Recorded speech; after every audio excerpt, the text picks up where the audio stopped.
Hey guys, Wolfie here and welcome back to the channel. As always, the usual disclaimer, any opinion here is mine and mine alone. Now, like I said in the last video, which is being posted on the channel as I speak, so if you see this video, just know that the last video I filmed, it's in the midst of being uploaded onto the channel as I speak. So just a bit of an FYI. And it is a Square Enix video.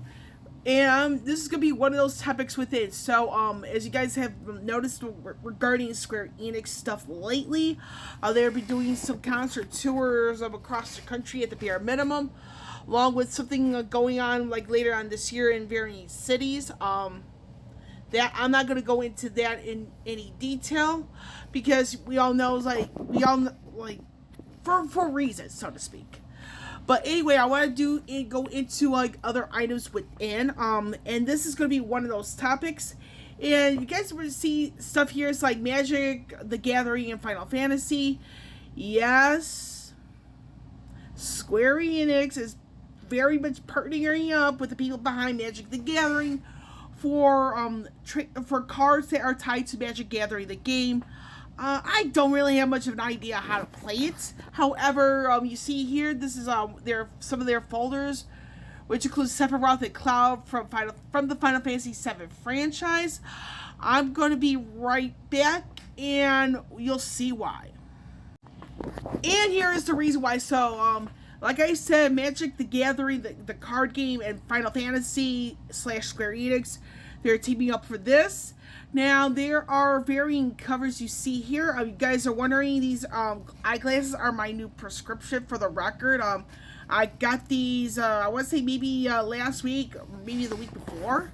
But yeah, these are definitely the new prescription. I got to figure out how to donate my previous pair. But that's besides the point. But as you see here, there are like very like cover art, like whatever have you, tied to the Final Fantasy / Magic the Gathering card game. Now, as far as I know, this only covers the main 16, which means they are varying characters. There is a chance. Let me reword this. So, regarding the whole thing with Magic the Gathering and Square Enix in this particular collaboration, it covers the main 16 games. So, as far as I know, I do not have any idea if sequel or prequel. Good grief! I need to English today, folks. Sequel or prequel characters are in the mix, and some of the notable sequel prequel characters would include Pain. She is Final Fantasy X-2. Sarah Farron. Well, granted, she is part of the Final Fantasy 13 trilogy. However, she is only playable in Final Fantasy 13-2. Same thing goes with other characters like Noel Christ, Kaya's Ballad. Those two are also Final Fantasy 13-2, as well as Lightning Returns Final Fantasy 13. So you see here some of the art like that as I scroll left to right. Yeah, you have Cloud for Cloud Strife, but you also have here. Let me see if I can like zoom in a little bit so you guys can see a little bit better. You have here a Warrior Light from the OG Final Fantasy that started the entire franchise, like right out of the gate. Tara Branford, she is considered to be the most important character from Final Fantasy VI, and that is one. The entry, and I'm excluding Final Fantasy 11 and 14 for a very specific reason. The specific reason being that 11 and 14 are MMORPGs, meaning that the character is controlled by you, the player. Characters like Y'shtola, I'm going to go over her brief in a moment. Y'shtola or Shantoto, they're like considered the face of their entries. Y'shtola being 14, Shantoto 11. But Sarah Branford is like, when it comes to like excluding 11 and 14, meaning that 1 through 10 and 12 and 13, it's like with it as well as 15 and 16. 6 is one where it's like you don't have a singular lead protagonist. Tara Branford is considered the most important character. However, there is evidence suggesting that Celeste Scher is of equal importance to Tara, and the hint for the reasoning ties to the gameplay itself, because the first half of Final Fantasy VI is the World of Balance, which is started off by Tara. Then you have the second half of the game, which is the World of Ruin, where World of Ruin is you start off with as Celeste. But just a bit of a FYI there. And the thing is with Tara, she is also like the face for the good guys in the Dissidia series for Final Fantasy VI, despite the clear fact that Celeste and Tara are considered equals regarding the amount of importance in that particular game. Now we have here Y'shtola. She is from Final Fantasy XIV. That is one of 2 MMORPGs within the main 16 games, meaning that 6, 11, and 14 does not have a main protagonist. The other 14 games do. Just a bit of FYI. So here, let me zoom out of that real quick. Now this is another one with Tara right here. Now this one right here, I'm going to zoom this one in really carefully, because you guys don't really, it's like the artwork, the quality of this particular still is like, it's not really clear. So that's another one, like of their cover art right there. You have here, this is a particular bundle.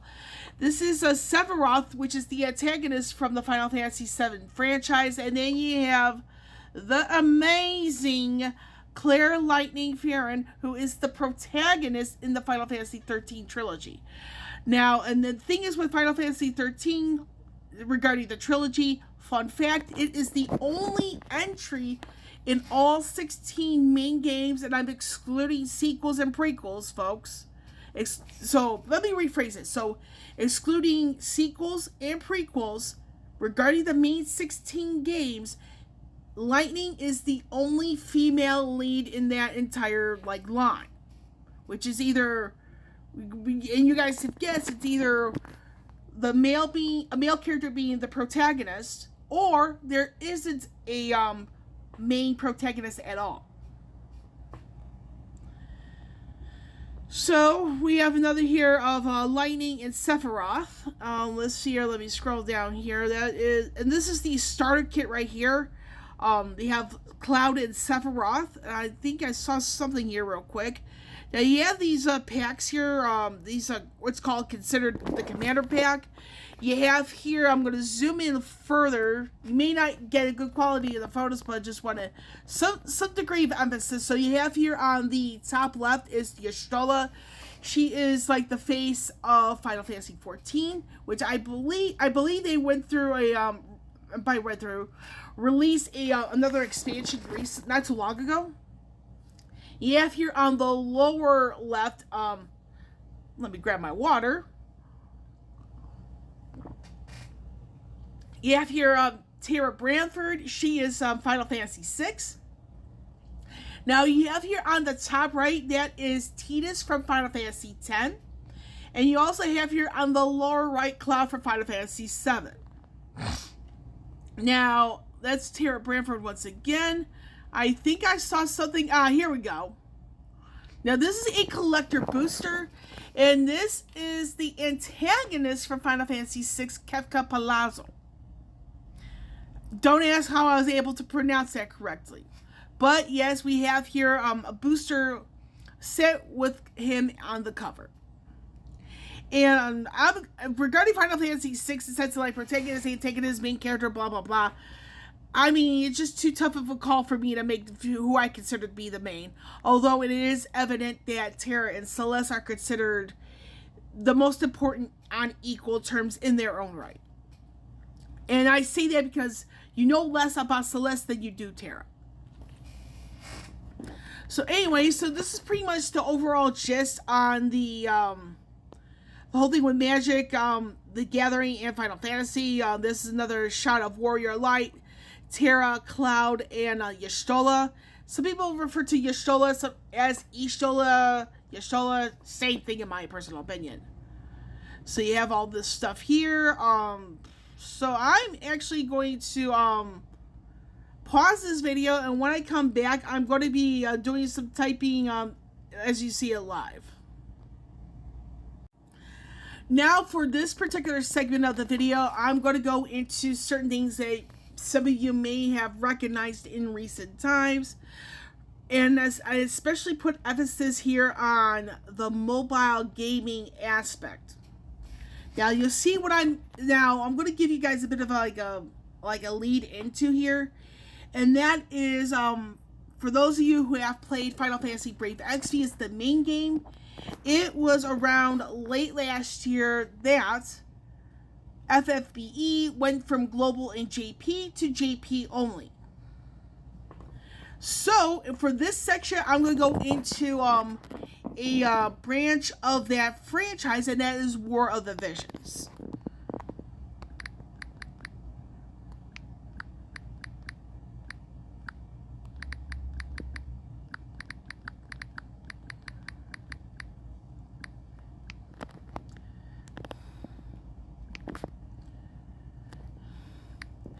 Now you see here, it says here, Final Fantasy Brave Exvius War of the Visions Global End of Service. This actually happened recently, and as far as I can remember, it was late last month. So I'm going to hit here. So see here for the global, their end of service for FFBE War of the Visions was the 29th of May of this year. Like I said, it's exactly 1 month ago. Now,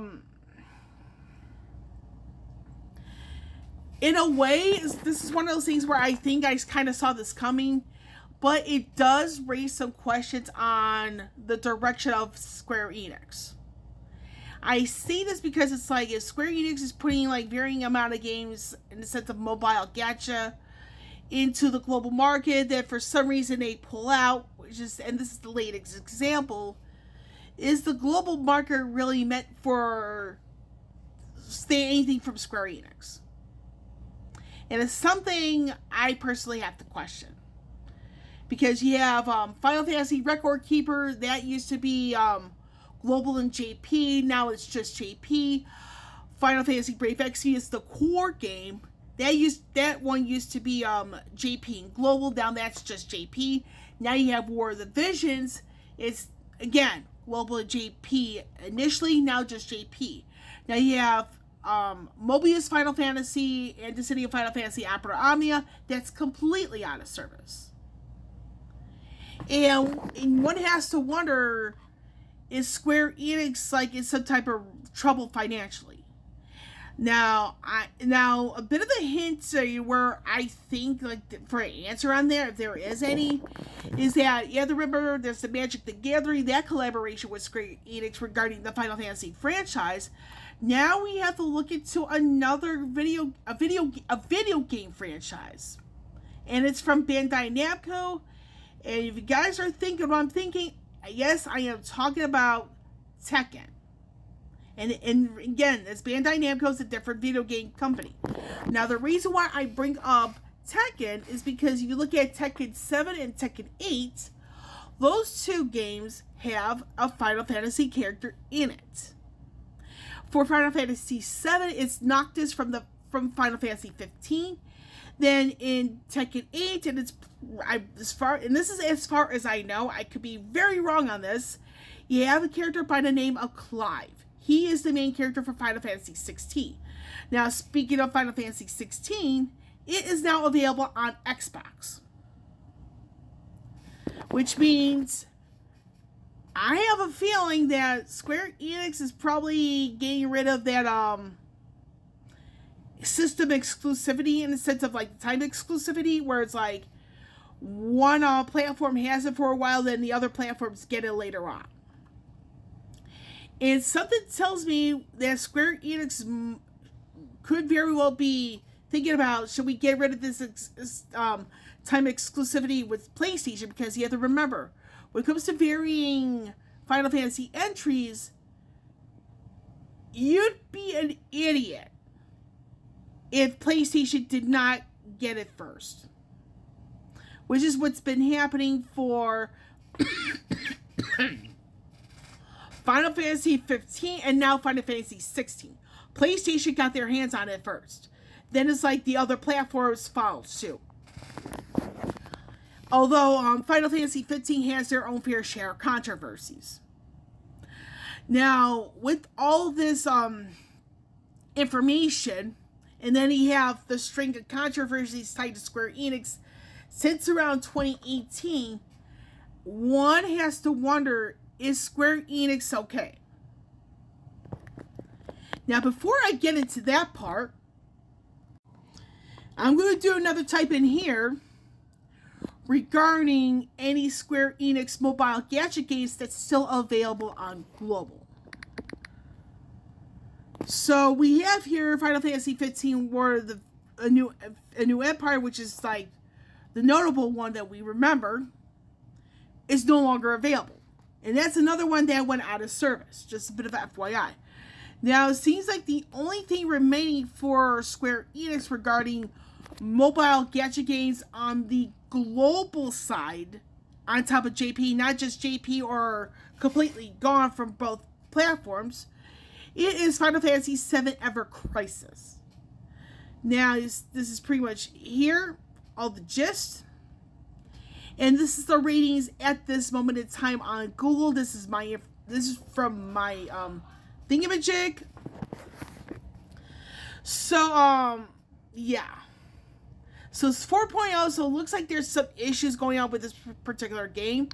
But that's, as far as I know, you can probably see that that's the only thing that remains.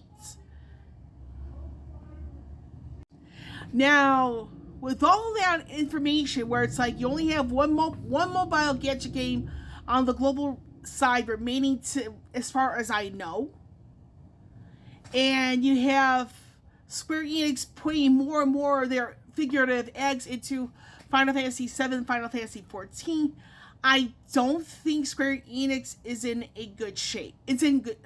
Let me repeat this. So, what Square Enix is doing, in a sense of putting more and more of their figurative eggs into Final Fantasy VII and Final Fantasy XIV, I honestly do not think they're in good shape. Because you have to remember, Square Enix has been a subject of varying controversies on and off since 2018. They have studios shutting down, Square Enix selling studios to make money back, in bad decision making, changes of CEOs, and not a whole lot regarding sales from Final Fantasy 16, and the fact that you had seen Square Enix collaborating with Magic the Gathering on their card games, and you also have Square Enix Final Fantasy franchise characters in Tekken. And again, Noctis in Tekken 7, Clive in Tekken 8.